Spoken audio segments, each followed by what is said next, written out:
Bonjour, Marjorie Lombard de dessine-moi-une-carrière.com, le site pour les femmes qui veulent trouver le job qui les fait vibrer et savoir comment en vivre. Aujourd'hui, donc mardi, dans ma rubrique Le mardi c'est permis, vous me posez toutes les questions que vous souhaitez au sujet de la reconversion, comment trouver le métier qui vous fait vibrer, comment devenir entrepreneuse, trouver vos premiers clients, comment vendre vos prestations sans avoir l'impression de vous vendre. Toutes les questions en fait qui vous réveillent la nuit, qui vous trottent dans la tête toute la journée et sur lesquelles vous voulez avoir une réponse en vidéo. Donc chaque mardi, j'en choisis une et j'y réponds comme aujourd'hui par vidéo.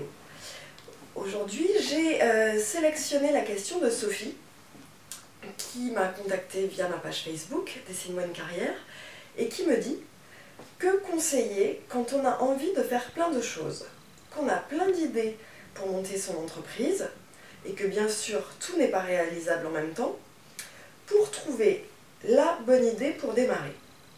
Comment se décider? Existe-t-il un outil d'aide à la décision? En résumé, comment trouver l'idée géniale pour se lancer? Alors là, effectivement, on est sur une question hyper importante, comment trouver l'idée de son activité? Alors Sophie, tu ne m'en dis pas plus sur toi, mais je vais essayer de te répondre, on va dire, en 3 points. Déjà, je voulais te demander, quand tu dis la bonne idée, c'est la bonne idée pour qui? Pour toi ou pour tes clients? Parce que l'idéal, je dirais, c'est de trouver la bonne idée qui rencontre tes désirs à toi, mais aussi ceux de tes clients. Parce que là, on va être vraiment en phase avec tout ce que toi, tu peux leur apporter. Tu vas être complètement en cohérence avec toi-même. Donc déjà, je t'invite à réfléchir sur cette notion de la bonne idée. La bonne idée pour qui? Deuxième chose que j'aimerais partager avec toi, tu l'as certainement remarqué, moi j'accompagne, déjà j'accompagne pas tout le monde, tous les types d'entrepreneurs. Donc effectivement je me concentre sur les femmes, mais en plus c'est dans la majorité des cas des femmes qui vont devenir ce qu'on appelle des solo-entrepreneuses. Donc des personnes qui vont travailler toutes seules, qui n'ont pas forcément vocation à embaucher ou à construire une société de 50 personnes.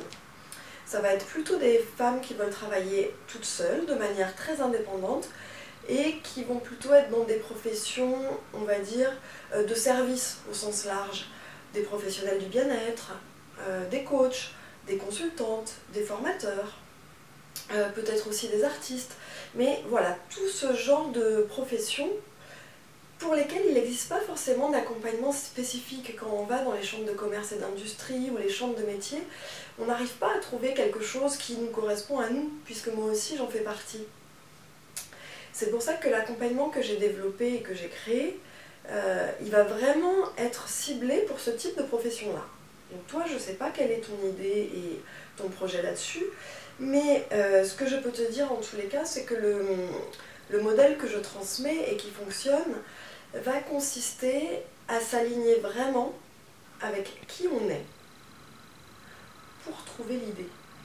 Parce qu'en fait, c'est en partant de nous, de nos talents particuliers, de nos forces, de tout ce qui fait qu'on est nous, qu'on va arriver à en faire quelque chose, trouver une idée qu'on va pouvoir amener au monde pour pouvoir servir les autres. Donc cette idée-là, l'idée avec L, A majuscule comme tu me l'écris dans ton mail, elle va partir du fait que tu vas être totalement authentique avec toi-même. Donc partant de là, de tes passions, de tes centres d'intérêt, de tes forces et de tes talents, il va certainement y avoir le point de départ de l'idée qui te convient.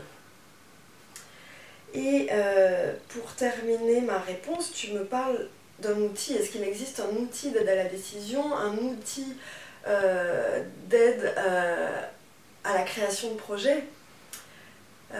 Selon moi et selon mes conceptions de l'entrepreneuriat au féminin, authentique, il n'existe pas d'outil. En tous les cas, pas d'outil magique au sens où tu l'entends.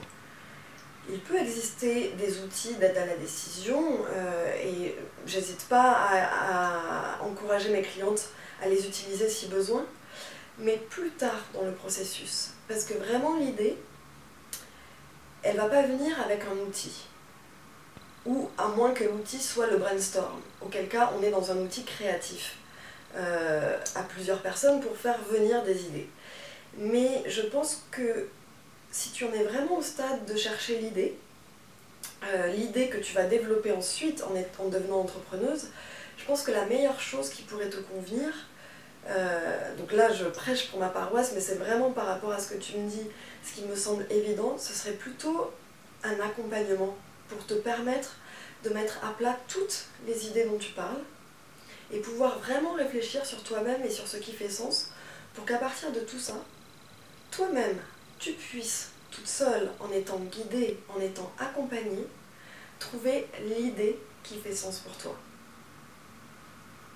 Voilà Sophie, j'espère de tout cœur avoir pu t'aider un minimum à répondre à ta question.